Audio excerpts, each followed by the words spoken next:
heard this morning that two officials of the Athletic Federation of Nigeria, of course, will be sanctioned based on the findings that they were responsible for the omission of Favour Philly's name in the 100 meters event at the Paris Olympic game. Michael, talking about the sanctions wasn't really spelled out at this point in time, and we're now looking forward to what will be the possible punishments for these officials at this point in time. And that's been, of course, the bone of contention. What do you think these officials deserve as punishments? A lot of big questions, and of course, you know, this goes beyond the panel of inquiry that was set up to unravel those who were behind such you know, failure of leadership, because that is what it is. It is failure of leadership and negligence to duty. You know, so for me, a lot of hope were reposed upon them, you know, and that is why they were given such key position, you know, to administer the athletic body for good. But then it look as though they've actually shied away from their responsibility, and that is why we saw them, you know, committing such blunders, a lot of lapses. And of course, you know, it is within the trust of Nigerians who also gave them that opportunity and platform to serve as well, to also come up with something very strong.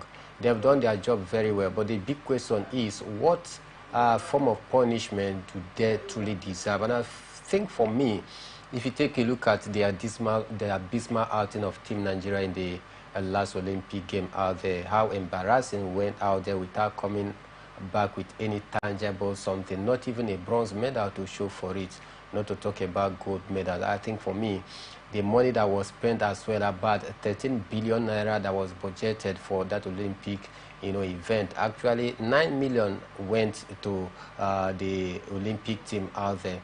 You ask yourself, out of this 9 million that went out there, they squandered the money without bringing back home anything tangible, and some official have been held culpable of some of the wrongdoings out there. It's very simple, you know, give them 3 years ban, because that is the only way we're going to serve as a deterrent or ring bell into the heart of some of them that are still within the corridors of power. Don't forget, all the AFN officials, they have not you know, left office, or they have not resigned per se, in quote. So some of them, some of their cliques are still within the system as well. Then we need to take a very drastic action. 3 years ban, 4 years ban, and that will do the job for me. And for me, it is very, very sensitive issue that we are discussing about here. Not just you know, coming to roll out some of the punishment that is said to take place. At the end of it all, they sweep everything under the carpet, which is what, you know, always the case when it has to do with this part of the climb, that is Africa. It's not peculiar to only Nigeria alone, but Africa, in terms of administrative issues, we have a whole lot of challenges out there. And most time, when few persons have been fingered and actually indicted, they need to be treated the way that at least when others get to hear or see the punishment meted to them, they will have a rethink. And I think for me, 5 years ban wouldn't be a bad idea, so that others will also, you know, take their own lesson and learn from it, so that when next you are entrusted with a position of authority, you should be able to discharge your duty diligently. Because if they had done due diligence to discharge their duty, the failure that we recorded in the just last Olympic game out there, I think it would be minimal. Talk about the shame, the embarrassment that they brought to the country, whole lot of controversies that rocked Team Nigeria out there, and of course they are part and parcel of this problem. And now that we can boldly say yes, this and this, we can mention names of people that were responsible for some of these lapses, I think there's no big issue about that. Bring them to book and punish them, so that others can also take a cue. We also hear that, you know, the body have also instructed that the sum of 8 million naira should be, you know, given to Favour Philly because of the depression, the mental trauma that she actually passed through during the course of this failure. Then you ask yourself, 8 million naira, is it comparable to what Favour Philly actually spent?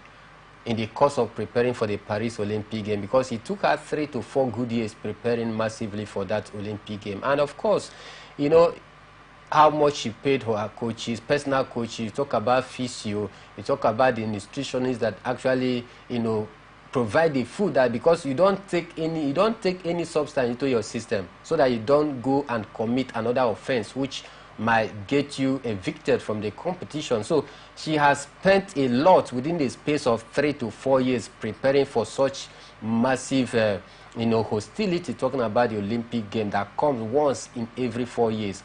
And at the end of it all, you say, okay, let's give her 8 million naira as a compensation fee. Is that money equitable to what she actually spent? I think for me, no. A lot need to be done. And for me, if the sum of 20 million naira is given to favor Ophelia to actually cushion the effect of the emotional trauma that she passed through, it wouldn't be a bad idea. But beyond the financial incentive that will serve as a compensation for favor Ophelia, I think a drastic action need to be taken by the likes of you know, this personnel that their name has been spotted as being behind some of the ugly situation that actually affected the name of favor Ophelia being omitted in the 100-meter race. All right, so let's see how this one goes. We hope that, you know, all of this will be put in place. But away from that, let's take a look at boxing, as Anthony Joshua has been named. Anthony Joshua has been named among the top 3 highest earning boxers in 2024, despite suffering a shocking defeat to Daniel Dubois in September. The former 2-time heavyweight champion earned a guaranteed purse of £6 million from the Wimbledon Stadium bout, with additional pay-per-view revenue, potentially pushing his earnings beyond £25 million if pay-per-view buys reach 850,000 at this point in time. Michael, what do you make of it? Despite not having a very good year, Anthony Joshua, of course, is rated among, you know, the well-paid boxers this year. It's not a surprise for me. When you say despite not having a good year, in quotes, then there are some clauses that may be attached to that statement. For the fact that he lost against Daniel Dubois, you know, with that right hand you know, hook out that actually sent him sprawling on the canvas of Daniel Dubois. Beyond that fight, can we go back and, you know, take a look at some of the 4 fights that he has fought on his way back to get to that stage? You know, he took up about 3 to 4 massive fights before then. And of course, as a former heavyweight champion, you always get the chunks of the purse that comes your way. You know, so for me, I think it is not surprising that Anthony Joshua, despite losing, you know, his bid to reclaim back that high status against Daniel Dubois, it's not surprising that he ends so high. I mean, among the first top 5 best earners in the world of boxing. Why? Because he actually worked for it, and the reputation spoke for him, and that is why most time the 3 to 4 fight that he has fought before the game or the fight against Daniel Dubois, he always had a lion's share, a chunk of the purse out there. So losing this last fight against Daniel Dubois, that will not reduce the fact that he has been earning very high even before the fight against Daniel Dubois. So for me, it is not a surprise. You know, we talked about him, you know, having a good year. Will you say the year, of course, is a successful one for Anthony Joshua? Well, generally, you know, the game of boxing is quite different from other games out there. Maybe, for instance, a game of football. A game of football, you may have maybe 3 trophies per season, you know, to go for 4 trophies, and you end up winning 2 trophies and lose the rest 2. It could still be recorded for you as a success. But in the world of boxing, it's a different ball game altogether, that you might fight 4 fights and you won 3, but lost 1 that seems to be a major that will take you to a bigger platform, a stepping stone towards you getting to that apex or that climax, the zenith of your career, where people will say, okay, this man, he deserves to be the best. When once you lost that 1 fight, despite the fact you won 3, that 1 fight counts for you. And that is why you look as though many people have begun to tout Anthony Joshua Some are even advising that it is high time for him to say bye-bye to the game, just because he lost to Daniel Dubois. But then, generally, if you want to evaluate this year for Anthony Joshua, you cannot totally say that he did not have a good season, because he still have an opportunity to, reignite that fight back. The opportunity he has is very slim, to bring back himself to the limelight of challenging the likes of Alexander Usyk and Tyson Fury at this point in time. And that is why his camp at the end is ready to activate a rematch immediately.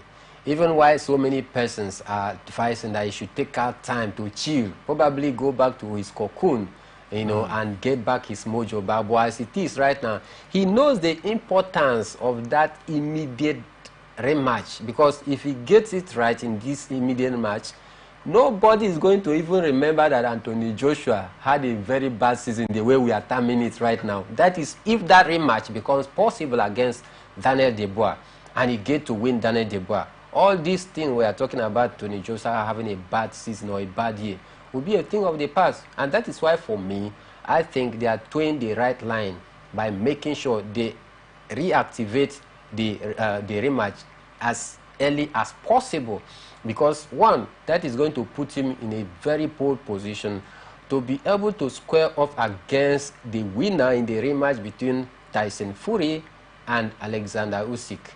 But if he did not reactivate that fight right now, a rematch, then you want to say totally this year is a very, very bad year for Anthony Joshua. And I think that is the reason why he did not want to waste any time by making sure that he reactivate a rematch between Dubois.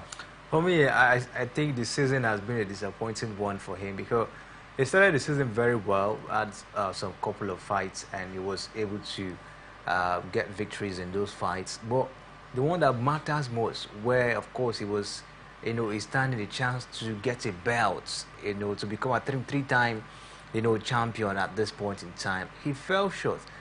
The manner at which he fell short to Daniel Dubois was what everybody, of course, was not really, happy about. And for me, taking a look at it, no matter how it was for him, getting through those fights, and he couldn't get past Daniel Dubois. For me, I won't really tag it as a successful season or year, for Anthony Joshua, because last 2 years, we know Joshua was down, beating black and blue by Alexander Usyk. Everyone was hoping he was going to step up and, hold his own down to this very end. But all of a sudden, he fell short. In the last 2 years, there have been a lot of expectation from him, but he hasn't been that, very fantastic in the ring. And for me, I would say a very poor year for him.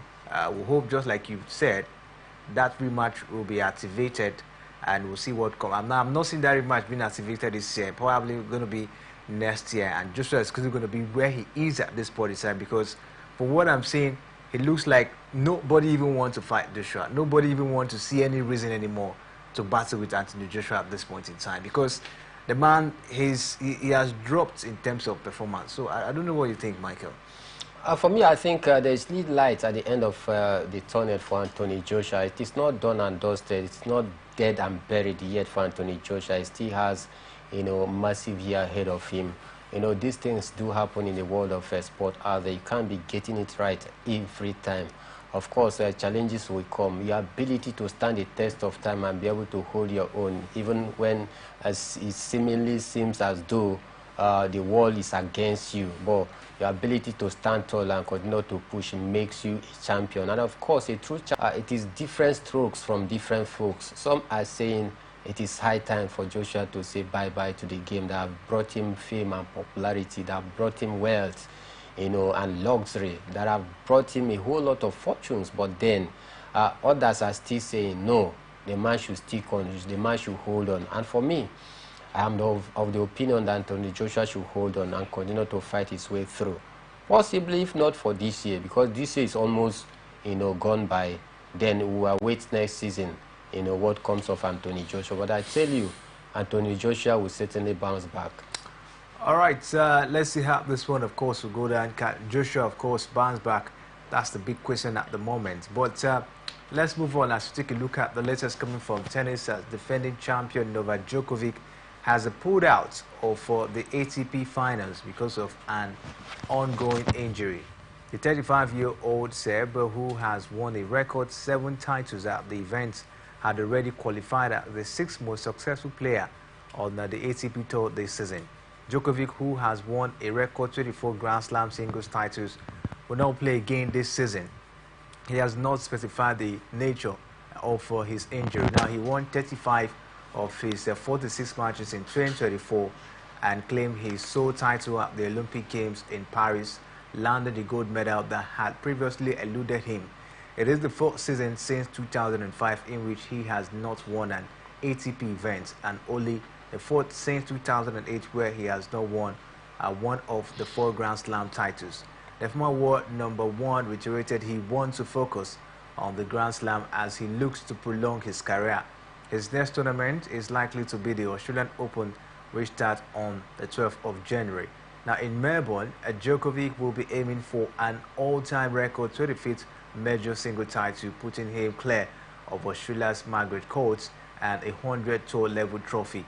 His withdrawal from the ATP finals means the 8-man field for the Turin tournament is set, and Norway's Casper Ruud, Austria Alex de Minaur, and Boschers and Rublev, who look set for an exciting battle this week for the final 2 places, have qualified as a result of Italy Yannick Sinner, Spain's Carlos Alcaraz, Germany Alexander Zverev, and Russia's Daniil Medvedev and Taylor Fritz of the United States had already clinched their spot. Now, the tournament takes place in the Italian city between 10th to 17th of November. It will be the first time since 2001 that the event does not feature at least one of Roger Federer, Rafael Nadal, and Novak Djokovic. History at the moment. But Michael, what do you make of it? Djokovic not in the ATP finals. A very disappointing one for me. I was actually hoping that Djokovic can make it to the final so that at least we see the last of Novak Djokovic for this season, finishing very strong. It would have been a very key for us to be able to take a total appraisals and also, able to judge him or possibly rate his performance for this season from a scale of 1 to 10. But as it is right now, injury have actually blighted, the hope of seeing Novak Djokovic in the ATP final for this season. And for me, I think it's quite disappointing, but then I may want to say, yeah, it is an opportunity for other players as well to also continue to rack up points and continue to improve their ranking. For example, Yannick Sinner will be very happy, not because, his compatriot got an injury, but happy in the sense that, he will not be part and parcel of it, and that gives him an edge because at least Novak Djokovic is a very strong contender any day, anytime. So Yannick Sinner possibly might capitalize on this and also push himself to see if he can be able to maintain that #1 spot. And of course, if we get to finish the season very strong, racking up the point to add to the point that he has already right now, that will further broaden the gap between him and Novak Djokovic. That even if Novak Djokovic comes back next season, he will still continue to fight from behind to see if he can play the catch-up game against Yannick Sinner. It's just like the man is not even interested in the ranking at this point in time. From the look of things, the man has achieved everything. The only trophy that eluded him, that was missing in his trophy cabinet, was the Olympic gold, which I think he did everything humanly possible to ensure that at least he sees that trophy in his trophy cabinet, and that is why he was able to skip some major games, some major tournaments, just because he wants to keep himself fit. In fact, there are 2 major tournaments building up before the Olympic game that he actually avoided. Why? Because he was trying to keep himself fit to actually win that Olympic gold medal, to make it the Golden Slam, at which he actually fulfilled. For this season, you want to say the man is not even interested about ranking any longer. I think the only thing that keeps him going as it is right now is for him to win another major Grand Slam to make it 25, because he's on 24 right now. I think that is the only driving force that will be pushing him for next year to also want to, you know, surpass that record by setting a record that will be very difficult for any other person to break. So for me, I think it's not all about the ranking, quite agreed, because if you take a look at the way he's keeping games, he's very selective on the kind of games that he wants to play. So for me, I think if he get to fulfill that mission of his, it's going to be a great one. But then, the truth must be told. Age is telling on him, and that is why he's picking up injury here and there. This is not the Novak Djokovic. But this particular injury wasn't disclosed. It wasn't really disclosed. It just, do you think Djokovic is just putting up this excuse just to stay away from the ATP finals and prepare for the Grand Slam next year? I can't actually tell. I cannot presume right now what is in his mind. But let's take it by, you know, his word, what we've seen from the paper, from the media, that is telling the world out there that he's out injured. If he said he's out injured, we are not his personal medical to come and tell the world that no, Djokovic is fit. He just want to, you know, skip this ATP final. So for me, he's injured. He's injured. He has come out. It's an official statement coming from him. So let's take him by that word. Whether he was trying to pretend to, take more rest and prepare for next season, I don't know. But let's take it from the information that we've gathered from him, that the man is injured. But I tell you, like I was saying, it's going to be a very disappointing one, because, you know, the ATP ending is where you get to see the cream de la creams when you talk about the ATP player, the long tennis male players out there, because it has to do with the 8 best players, you know, for the season coming together, you know, squaring up against each other, and that is where you see the best of the best, where we can see 2024/2025 season. So player. Will his absence take away the glamour, the, you know, attractive aspects of course, of the it will take away the shine, because when you're having big names in pulling out of major competitions such as the ATP final, it tells, don't forget, a lot of people who have endeared themselves, you know, supporting this player, who always want to be there. And, you know, the amount of followership that he has, you know, hearing alone that Novak Djokovic will be at the ATP final, that alone will pull out, you know, fans to make the event even more richer. But when you are having big names, you know, not part and parcel of such major competition, it somehow takes away the shine, you know, from such competition. But then we still have other big name players that will also, you know, be there. But then one thing remains, that we will not see the number of fans that would have been there if Novak Djokovic was very fit for this very one, because he pulled a whole lot of crowd for himself. Michael, for a very long time now, this is the first time we're not going to be seeing the likes of neither Novak Djokovic, talking about Rafael Nadal and Roger Federer in the ATP finals. What do you make of, you know, the absence of these big names? You know, it's a very clear indication that nothing lasts forever. It's a popular saying that has become a cliche, that even songwriters have even adopted it these days. Nothing lasts forever. You know, their era has come and it is gradually fading away. They can't be there forever. And it is time for the new gems to start, you know, laying claim of their own destiny as well, and create their own mark, carve their own niche. These big name players, Rafael Nadal, Roger Federer, Novak Djokovic, have come and they saw, they conquered, and it's time for them to say bye-bye gradually to the game, leaving the stage very much open for the younger generation to come and test their mettle and see if they can be able to carve a niche for themselves in this generation as well. How ready are they, the younger generation? It's a very big question. How ready are they? Novak Djokovic, Roger Federer, they did not start at a tender age. They also started building gradually until they got maturity and began to be consistent. Then this younger gen, some of them 21, some 22, some 23, of course, you say they are very much ready, because as the game continues to come along, you know, as when they we talk about the gain, younger generation, let's get it right. Who really can we point to? Yes, Yannick Sinner, Carlos Alcaraz. Who else at this point? Janelle Sinner, Carlos Alcaraz, Taylor Fritz is also there. I won't mention Stefo because Danny Medvedev is not that old. He's still very much young. He still has years on his side in terms of tennis-wise. Yeah.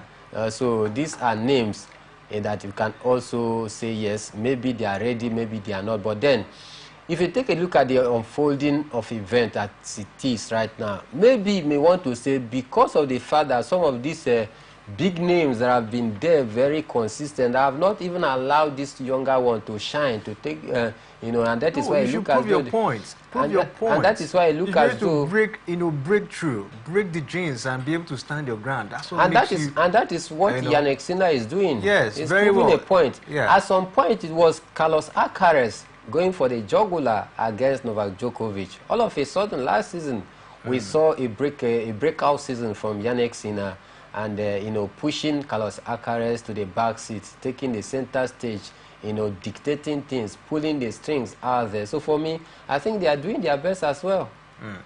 All right, let's see how it goes. But that's the sad reality. Djokovic won't be in the ATP finals this year. And we'll see what the likes of Carlos Alcaraz, Jannik Sinner, as the Medvedev will do this time in the tournament. We'll take a break now. We'll come back from the break. I'll bring you the latest revolving round, the beautiful world of football. Stay with us, we'll be right back.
From the line across the ocean to the land beyond the mountains, through the Sahara, we bring on sport news, live analysis, expert discussions on trending stories in politics, business, socio-economy, sports, and documentaries. So catch all the updates on the happenings around the globe. Stay focused on the fact today. Only on ATN.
back. Atn Sports Extraordinary on Atlantic Television Network. And of course, we're still bringing the latest revolving around the beautiful world of sports this moment. Start to talk football on the show.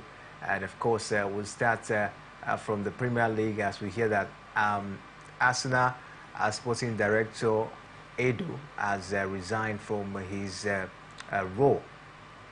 The Brazilian joined the Gunners as a technical director in summer 2019 before being promoted to sporting director in November 2022.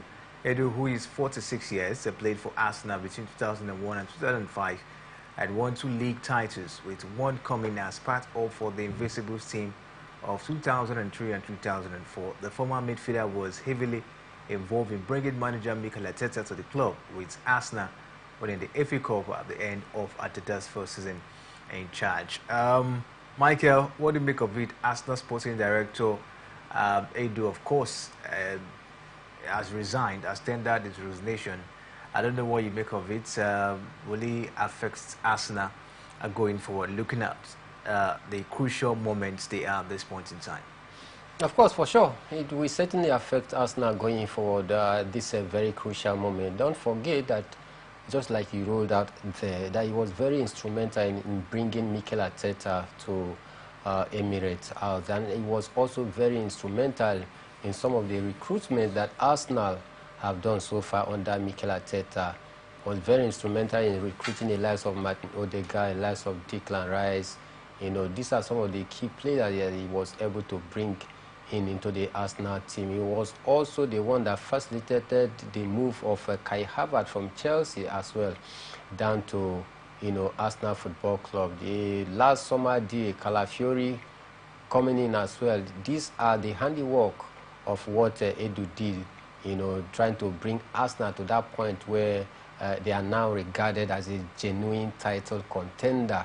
You know, so for me, it will certainly affect Arsenal going forward. Don't also forget that the man has the culture, he understands the culture and philosophy of Arsenal. Having played for the team and having been part and parcel of that invisible squad that won the league unbeaten in 2003 to 2004. So it is a man that truly understands, you know, the culture of Arsenal, and it takes one who has been there to be able to bring out what the club actually need and desire. Sometimes a club going to bring a different sporting director altogether that doesn't understand the culture of certain club. It will take that, you know, that director some time before he or she can be able to cope up. But you need such a man that has endeared himself, that understands in and out of Arsenal, you know, to know what the club need at every point in time. And that is why he was very instrumental into bringing Arteta, and also very supportive into getting some of the key players that have continued to be a key stay or key players for the Gunners side so far this season. So certainly, whichever way you want to look at it, Edu's resignation as Arsenal director will certainly affect Arsenal going forward.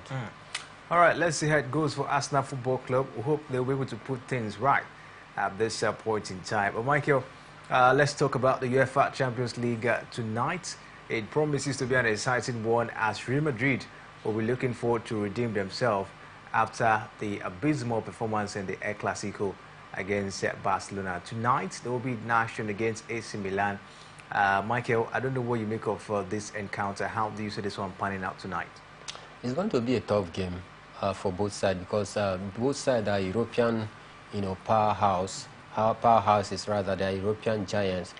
Two of the most successful clubs in the whole of Europe when you talk about UEFA Champions League.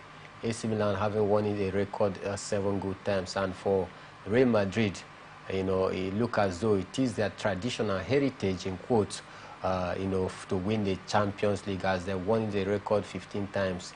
You know, that is twice the time that AC Milan has won it. And with this rich vein of history between these two clubs, I tell you, it promises to be, you know, a cracker tonight, and it promises to be another fireworks at the Bernabeu Stadium. The big question is, can Carlo Ancelotti and his men be able to dust themselves up away from the 4-0 mauling they suffered in the hands of their bitter rival, Barcelona? to make a statement of intent. Then again, I will be anxious to see how they can be able to respond, for losing out the Ballon d'Or award to Manchester City player. Of course, the whole thing that panned out in that very one, how their delegation actually avoided attending the Ballon d'Or ceremony for the fact that they were showing more like a solidarity to Vinicius Jr., who for them, they feel he should be the rightful winner of that Ballon d'Or. So let's see how they can be able to respond this time around. Don't also forget there are certain people from different quarters also pointing accusing fingers on the reason why Real Madrid Vinicius Jr. wasn't crowned a Ballon d'Or winner. Because if your memory will also serve you right, Real Madrid was one of the front runners when they talk about the UEFA Champions League having a different version of it. So some have also pointed finger towards that direction. That Real Madrid being the one that wanted to champion that particular UEFA Champions League event, because they wanted a breakaway from this traditional UEFA Champions League. And Real Madrid was on the front runner for this. So some persons are saying, okay, because of that, that is why UEFA had to take a pound of flesh against Real Madrid instead of awarding the Ballon d'Or to their player. They are now giving it to Manchester. So a lot of dynamics, a lot of things will come to play tonight. But let's see how Madrid can be able to respond to all of this. And let's see what Vinicius Jr. will do on the pitch of play, because as it is right now, a lot on his head as well.